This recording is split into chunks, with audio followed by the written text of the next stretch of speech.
সম্প্রতি সামাজিক যোগাযোগ মাধ্যমে দাবি করা হয়েছে মীর মুগ্ধ নামে কেউ মারা যায়নি কিংবা মুগ্ধ ও স্নিগ্ধ একই ব্যক্তি। তবে এই দাবিকে ভুয়া বলে নিশ্চিত করেছে অন্তর্বর্তী সরকারের প্রধান উপদেষ্টার প্রেস উইং পরিচালিত ফ্যাক্ট চেকিং পেজ।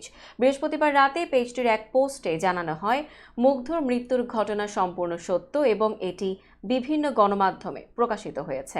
পোস্টে উল্লেখ করা হয়, গত 18 জুলাই উত্তরার আজমপুরে বিক্ষোভকারীদের জন্য পানি ও খাবার নিয়ে ছুটে যান মুগ্ধ।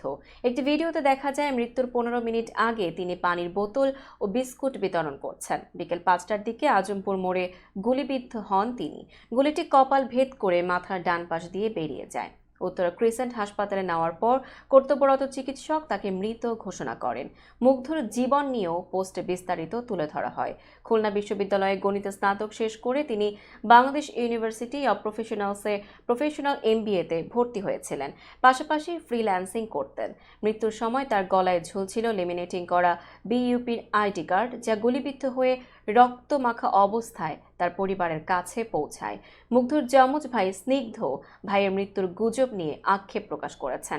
এক ফেসবুক স্ট্যাটাসে তিনি লিখেছেন, ইস, যদি সত্যি মুগ্ধ না মারা যেত। এই বিভ্রান্তিমূলক প্রচারণা শুধু মুগ্ধর পরিবারের জন্যই বেদনাদায়ক নয়, বরং এটি শহীদদের প্রতি অসম্মানও বয়ে আনে।